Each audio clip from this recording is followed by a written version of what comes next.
नमस्कार, मी भाग्यश्री पवार। आज मी तुमच्यासोबत शेअर करणार आहे अळूच्या पानांची झणझणीत भाजी। ही आहे घरीच एका टोपलीमध्ये तयार केलेली अळूच्या पानांची शेती, जी की खूपच बहरली आहे। ही शेती तुम्ही पण करून बघा।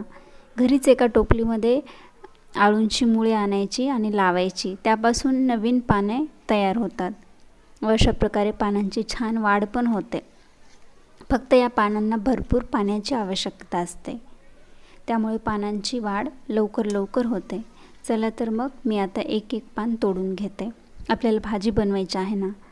पान तोडताना एकदम खालच्या बाजूने तोडायचं। पानाला मोठं देठ ठेवायचं, कारण आपण जेथून पान तोडतो ना तिथून एक नवीन पान उगवायला लागते। मी तोडून घेते भाजीसाठी लागणारी पाने।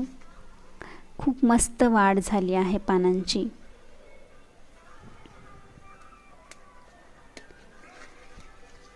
एक सर्व असे पानं तोडून घेतले। मोठीच पानं घेतली मी वडे बनवण्यासाठी। पहिले आपल्याला वडे बनवून घ्यायचेत, मग त्यापासून भाजी बनवायची आहे। छोटी पाने तशी झाडायला ठेवलेत मी।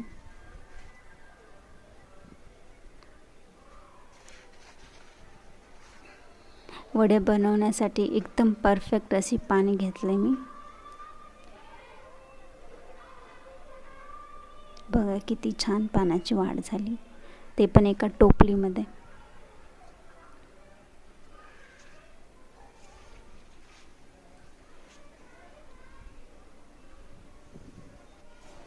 चला आता आपण तयारी करूयात भाजीची। सर्वात पहिले आपण अळूच्या पानांचे वडे बनवून घेऊयात। त्यासाठी सर्वप्रथम आपल्याला लागणार आहे बेसन पीठ। ते आपण छान चाळून घेऊयात। चाळून घेतल्यानंतर त्यात आपल्याला लागेल त्या प्रमाणात तिखट, हळद, आपल्याला जसं ज्या प्रमाणात तिखट लागतंय त्या प्रमाणात तिखट, हळद टाकायची थोडीशी आणि मीठ टाकायचं,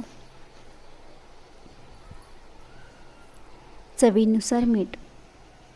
त्यानंतर सर्व मिक्स करायचं व त्यात थोडं प्रमाणात पाणी घालायचं। हे मिश्रण आपल्याला जास्त घट्ट पण नाही करायचं आणि जास्त पातळ पण नाही।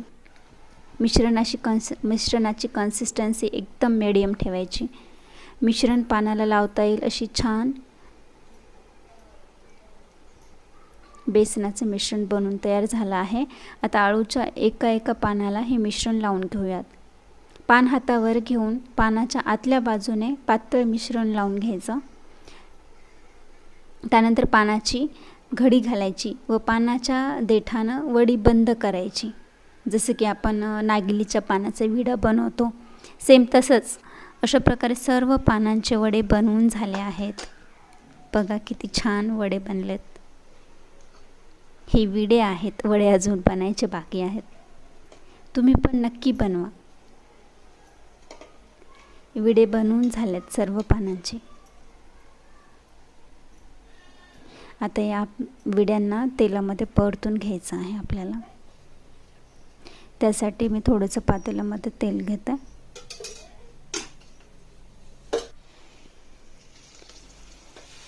तेलामध्ये वाफवून घ्यायचेत हे विडे। त्यासाठी थोडंसं तेल घातलं। तेल हलकंसं गरम झालं की त्यात आपण एक वडी सोडूयात। तेलामध्ये वडी सोडताच खूप खमंग असं सुगंध येतोय। अशा प्रकारे सर्व वड्या ठेवून द्यायचं। एकावर एक ठेवलं तरी चालतंय, छान वाफळतात।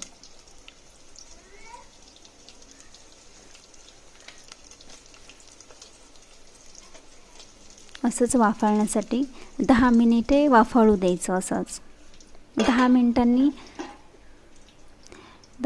उघडून बघायचं, कारण खाली चिटकायला नको वड्या। थोड्या वेळाने उघडून पाहायचं। वाफाळायला सुरुवात झाली।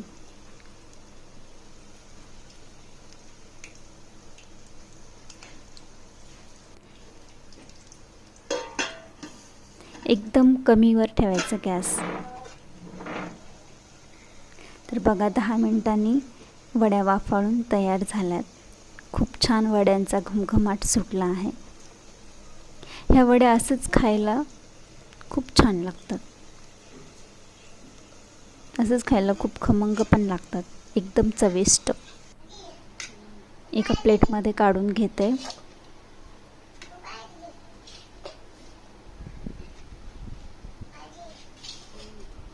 कुरकुरीत झाल्यात वड्या. वड्या तर बनवून तयार आहेत, पण आपल्याला आता याच वड्यांपासून रस्सा भाजी बनवायची आहे.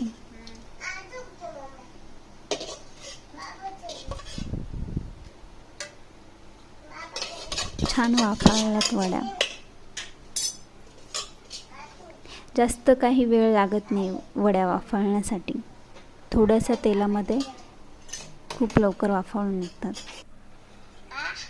वड्या तर खायला खूप कुरकुरीत झाल्या आहेत. चला तर मग आता लागूयात भाजीच्या तयारीला. त्यासाठी मी घेतले आहे लसूण, अद्रक, टोमॅटो, कांदा, कोथिंबीर. आपल्याला फोडणीसाठी लागणारं सर्व साहित्य.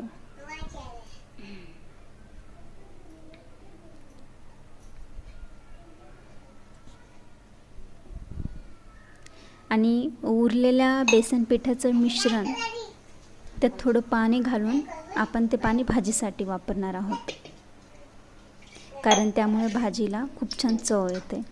भाजी बनवण्यासाठी पातेल्यात तेल टाकलं.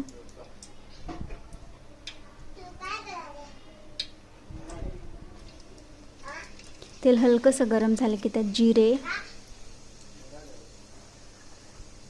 जिरे टाकायचं. नंतर कांदा तेलात छान परतून घ्यायचा. कांद्याला जोपर्यंत लालसर रंग येत नाही तोपर्यंत कांदा तेलामध्ये परतून घ्यायचा, तरच फोडणीला कांद्याची छान चव येते.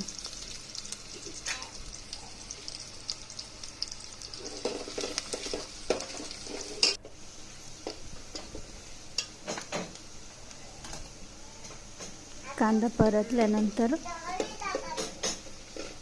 कांदा एकदम लालसर झाला की मग लसूण टाकायचं. छान तेलामध्ये भाजून घ्यायचं लसूण. लसणाला पण थोडंसं लालसर रंग येईपर्यंत भाजून घ्यायचं तेलामध्ये.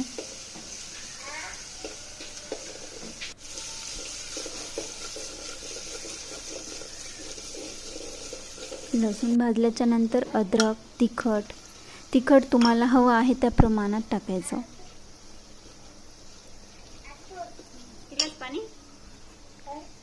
मग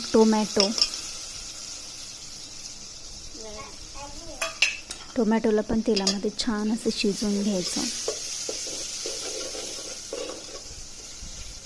एकदम नरम टोमॅटो होजेपर्यंत छान शिजवून घ्यायचं. चवीनुसार मीठ घालून मग नंतर थोडीशी हळद टाकायची. सोबतच गरम मसाला.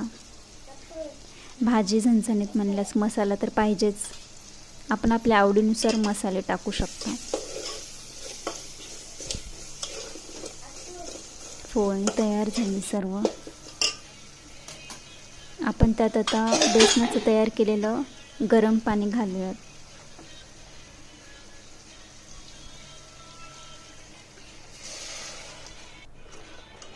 गरम पाणी घालण्यामागचं कारण म्हणजे फोडणीची चव जाणार नाही, फोडणी थंड होणार नाही. त्यासाठी नेहमी फोडणीमध्ये गरम पाण्याचाच वापर करायचा, कोणती पण फोडणी असो.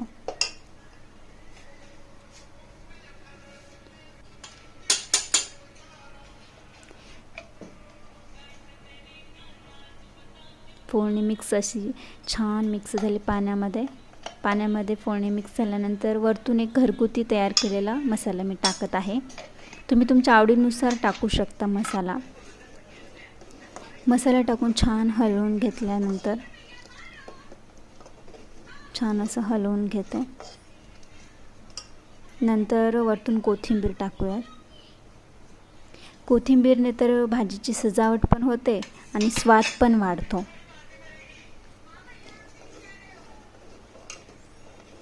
मस्त असा रस्सा बनला आहे. आता एक उकळी येईपर्यंत वाट पाहूया. एक उकळी येऊ द्यायचं, मग त्यात टाकायचे आपण बनवलेल्या वड्यांचे तुकडे. एका वडीचे 2 तुकडे करून अशा प्रकारे आपण भाजीत सोडूया. लक्षात राहू द्या, भाजीला उकळी आल्यावरच वडेमध्ये सोडायची, कारण छान शिजल्या जातात वडे. वडे टाकून झाल्यास छान असं हलवून घ्यायचं.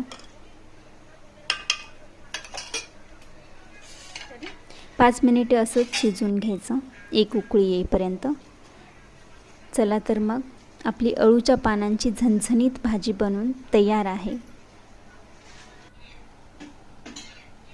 तुम्ही नक्की ट्राय करून बघा आणि माझा व्हिडिओ आवडला असेल तर चॅनलला लाईक आणि सबस्क्राईब करायला विसरू नका.